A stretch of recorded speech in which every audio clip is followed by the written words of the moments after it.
berikut ini adalah kiriman daripada Kak Salma dan katanya perkara ini berlaku di rumah lamanya. Kata Kak Salma, apa khabar KC dan juga para pendengar Misteri Jam 12? Kak Salma ingin berkongsi pengalaman kakak di rumah lama. Dahulu kakak sebelum berpindah, sebelum kakak berpindah ke Bukit Batok.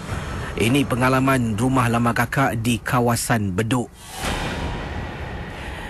Katanya di sini kakak tinggal di tingkat 4 di salah sebuah estet perumahan di Bedok. Dan rumah kakak di tingkat 4 ni kesemuanya, kakak adalah unit kedua paling hujung.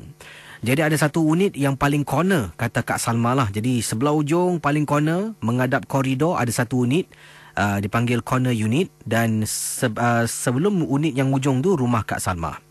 Dan katanya rumah kakak di Bedok ni ada tangga kecil. Jadi saya rasa saya ada makcik tinggal Bedok. Saya faham apa kata Kak Salma. Jadi memang benar rumah-rumah di Bedok tak tahu blok-blok mana lah, tapi ada blok-blok tertentu rumah-rumah mereka sebelum anda naik ke depan pintu mereka ada anak tangga kecil lah.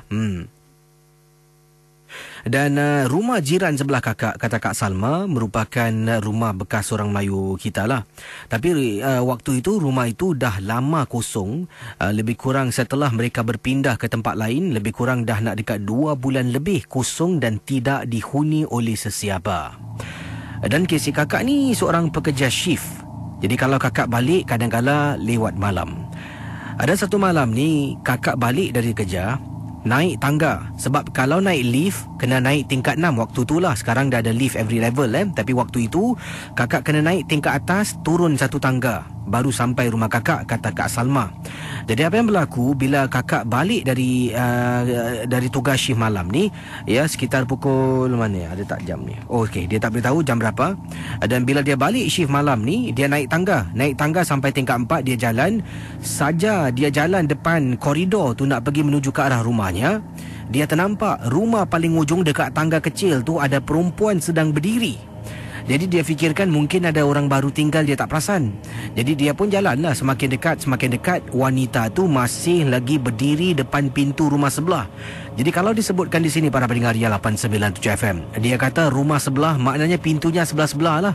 Jadi rumah ni sebelah hujung, rumah Kak Salma pula rumah yang kedua paling hujung. Kak Salma kata kakak keluarkan kunci, buka pintu, masuk ke dalam. Bila nak tutup pintu, kakak perasan perempuan tu masih lagi berdiri dekat tangga. Tak tahu apa dia buat. Kakak terus tutup pintu, masuk ke dalam, mandi, kemudian tidur sampailah ke pagi. Bila pagi, kakak tanya kepada anak kakak, rumah sebelah ni dah ada orang tinggal.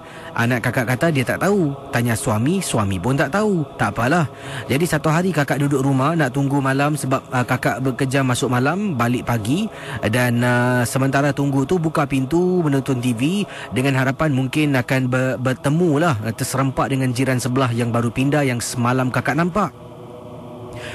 Tapi tak kelihatan apa-apa, pintu pun tak bergerak, dibuka ke tutup ke, tak dengar suara dan sebagainya. Mungkin mereka keluar ataupun mungkin entahlah, tak tahu apa alasan, kata Kak Salma. Bayangkan para pendengar. Jadi bila kakak pergi kerja dan kali ini balik pukul 3 pagi KC. Balik naik transport yang company hantar. Sampai rumah tingkat 4, kakak jalan lagi. Jalan kali ini nampak wanita yang sama. Kali ini dia sedang menyangkung depan pintu rumah tersebut. Tapi badan dan mukanya memandang pintu rumah. Kakak hanya nampak belakangnya yang sedang menyangkung. Jadi kakak jalan sampai depan rumah, keluarkan kunci. Niat di hati nak tegur. Kakak buka pintu besi. Kakak toleh. Kakak cakap, "Excuse me, are you new here?" Kakak tanyalah adakah dia jiran baru. Dia diam, tak gerak KC. Jadi kakak tengok lain macam ada benda tak kena ni. Kemudian kata Kak Salma, terus kakak tutup pintu. Bila tutup pintu, tergerak hati pula nak angkat kasut yang kakak letak di luar rumah. Sebab itu adalah satu tabiat, kata Kak Salma. Kakak buka pintu balik, jongkok ke bawah nak ambil kasut kakak. Alangkah terperanjatnya bila nampak rumah sebelah ni tadi nampak perempuan duduk menyangkungkan KC, tapi kali ini wanita tu tiba-tiba hilang dari pandangan. Dalam masa beberapa saat Casey, dia boleh hilang. Kakak tengok tak ada orang, terus kakak tengok sebelah kanan. Sebelah kanan koridor tak ada orang jalan pun. Mustahil dalam masa kakak tutup dan terus buka pintu, wanita ni boleh hilang macam tu saja. Kemudian kakak rasa tak sedap hati. Tak apa, yang paling menakutkan Casey, apabila kakak baliklah, ini kali ketiga kakak terkena, wanita yang sama berdiri depan pintu rumah orang sebelah. Wanita yang sama Casey berdiri depan pintu rumah jiran yang dah lama pindah. Dan kali ini kakak rasa tak sedap hati, kakak tidak menegur. Tiba-tiba sedang kakak khusyuk nak buka pintu ni, dalam keadaan ketakutan tak nak pandang, kakak terasa macam ada sesuatu dekat belakang.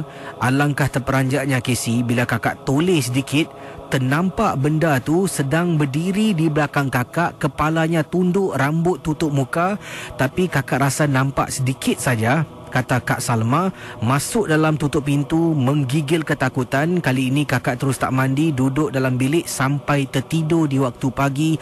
Suami kejutkan untuk solat subuh. Itulah pengalaman misteri. Sekarang ini dah berpindah Casey, tapi gangguan itu hanya seketika. Bila dah ada orang Cina pindah, dah okey kembali seperti sedia kala, kata Kak Salma. Terima kasih dan selamat tengah malam.